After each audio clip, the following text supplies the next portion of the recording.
ओम संगीत एकाडेमी द्वारा मोहम्मद अजीज का जन्मदिन पालन भारतर प्रसिद्ध विशिष्ट कंठशिल्पी जन्मदिन पालन करने अर्थात तांकर गुण को प्रशंसा करने सहित तांकर गीत को सम्मान प्रदान करने भली एक महान प्रशंसनीय कार्यक्रम देखा मिली स्थानीय जगन्नाथ कल्याण मंडप ठारे जेउठी भंजनगर सहर में पुरातन संगीत अनुष्ठान ओम संगीत एकाडेमी द्वारा आयोजित जन्मदिन उत्सव से पुणी भारत प्रसिद्ध जादू कंठशिल्पी मोहम्मद अजीज सेही पुण्य आत्मा कंठ आज भी समस्त संगीत प्रेमी हृदय गुंजरी उठुछि। जने बेंगली अधिवासी हुए मध्य 10टी भाषा प्लेबैक फिल्म जगत में कंठशिल्पी भाव विशेष परिचित। हिंदी एवं ओडिया गीत सबुठारु अधिक परिमाण से गाइछंती। सबुठारु आश्चर्यर कथा से जने मुसलमान परिवार रे जन्म होई सुधा तांको कंठरे एमिति जादू थिला जे से जेउ ओडिया भजन गाउथिले सब हिंदू भक्त तांको कंठ सुनी आनंद रे विभोर होई हजि जाउथिले। 1982 रु 2018 साल पर्यंत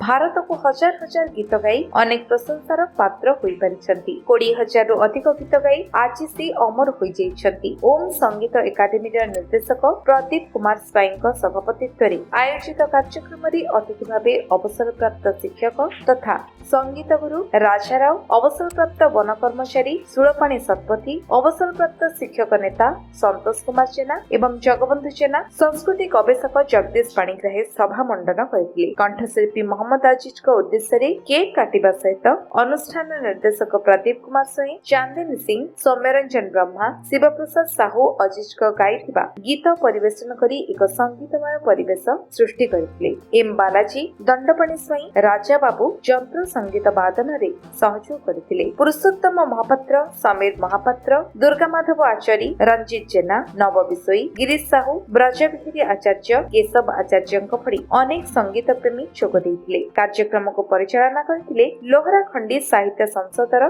संपादक चिन्मय कुमार बेवत्ता एवं अतिथि परिचय प्रदान करथिले शिक्षयित्री प्रभाती मंजरी बेहरा परिचालना संपादिका लोहरा खंडी साहित्य संसद।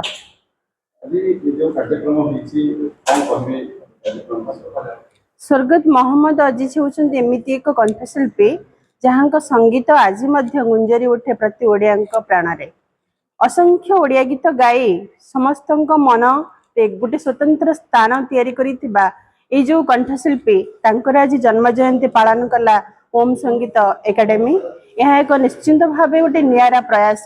व्यक्तिंकर साधारणतः श्राद्ध दिवस पालन करती केतेगुडी अनुष्ठान, किंतु ओम संगीत एकाडेमी एमिति संगीत अनुष्ठान जे कि मोहम्मद अजीजंकर आज जन्मोत्सव पालन करी गोटे कलाकार महल रे एक स्वतंत्र तथा नियारा कार्यक्रम करि परिछि। सेथिपे अनुष्ठान को धन्यवाद। मो सुरपाणी शतपथी जड़े परिवेश प्रेमी एवं कलाकार मान सहित रही सहयोग करी संयोजन कर मोर स्वतंत्र आग्रह थाए। आज किसी स्मृति और अनुभूति को नहीं मोहम्मद अजीज जो कार्यक्रम आमर ओम संगीत एकाडेमी एठारे करि पारिछि सेथिपई आम भंजनगरवासी निजको धन्य मन करूँ। एते सुंदर कार्यक्रम कलाकार माने मोहम्मद अजीज गीत को सुंदर भाव में करथिले। आमे जो श्राद्ध दिवस पालन करुचे किंतु आज जन्म दिवस पालन कर जड़े व्यक्ति विशेष जे कि सुंदर सुंदर ओडिया गीत आधुनिक गीत भजन सब परिप्रकाश करथिले। सेथिपई आज आम भंजनगरवासी बहुत आनंदित। से स्मृति अनुभूति किछि कलाकार भाई मान आज ये परिप्रकाश करिसेंती। तेणु आमर एठाकर कलाकार भाई, सांबादिक भाई, शिक्षा प्रेमी, शिक्षाविद एवं विभिन्न संगठन व्यक्ति विशेष निजको धन्य मन करूँ। संतोष कुमार जेना मु गोटे कला प्रेमी। आज ओम संगीत एकाडेमी भंजनगर तरफ ओडिशार जड़े प्रख्यात कंठशिल्पी मोहम्मद अजीज को जन्मदिन ये अवसर में आमर एकाडेमी तरफ गोटे सुंदर कार्यक्रम तांकर स्मृति उद्देश्य आयोजन करा जायछि।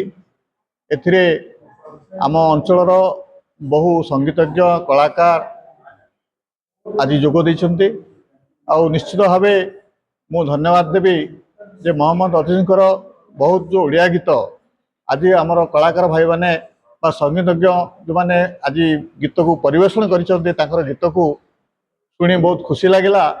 एवं से संगीतर जो प्रकार ताल लय आमर ଅଞ୍ଚଳର କଳାକାର ଭାଇମାନେ ଯାହା ପରିବେଷଣ କଲେ ତାହା ନିଶ୍ଚିତ ଭାବେ ମନମୁଗ୍ଧକର ଏବଂ ବହୁତ ଉଚ୍ଚକୋଟୀର ଥିଲା। ଆଉ ଆଜିର କାର୍ଯ୍ୟକ୍ରମକୁ ସଙ୍ଗୀତ ନାଟ ଓମ୍ ସଙ୍ଗୀତ ଏକାଡେମୀ ତରଫରୁ ଭଞ୍ଜନଗର ତରଫରୁ ଆୟୋଜନ କରାଯାଇଥିବା ଯୋଗୁଁ ସେଇ ସମସ୍ତ ଉଦ୍ୟୋକ୍ତା ଏବଂ କର୍ମକର୍ତ୍ତାମାନଙ୍କୁ ମଧ୍ୟ ଧନ୍ୟବାଦ ଦେଉଛି ଏବଂ ଆଶା କରୁଛି ଏଭଳି କାର୍ଯ୍ୟକ୍ରମ ଯାହାଙ୍କର ଜନ୍ମ ଦିବସକୁ ଆମେ ପ୍ରତିବର୍ଷ ପାଳନ କରିବା। ଆମର ଯିଏକି ଏହି ଅନୁଷ୍ଠାନର ପ୍ରତିଷ୍ଠାତା ପ୍ରଦୀପ କୁମାର ସ୍ୱାଇଁ ସେ ମଧ୍ୟ ଆଜି କହିଛନ୍ତି ଯେ ଆସନ୍ତା ବର୍ଷ ଠାରୁ ଏହି କାର୍ଯ୍ୟକ୍ରମକୁ ଆହୁରି ଭଲ ଭାବରେ ଏବଂ ସମସ୍ତଙ୍କ ପାଖରେ ଯେମିତି ପହଞ୍ଚିବ ସେଭଳି ଆୟୋଜନ ମଧ୍ୟ କରାଯିବାର ସେ ବ୍ୟବସ୍ଥା କରୁଛନ୍ତି। ତେଣୁ ନିଶ୍ଚିତ ଭାବେ ଆଜିର ଏହି ସମସ୍ତ କାର୍ଯ୍ୟକ୍ରମ ପାଇଁ ଆମର ସଙ୍ଗୀତ ଏକାଡେମୀକୁ ବହୁତ ବହୁତ ଧନ୍ୟବାଦ ଜଣାଉଛି। ଭଞ୍ଜନଗର ଗୋବିନ୍ଦ ଚନ୍ଦ୍ର କୋଡଙ୍କ ରିପୋର୍ଟ, ବିଶ୍ୱ ବିଜୟ ନ୍ୟୁଜ ଓଡ଼ିଶା।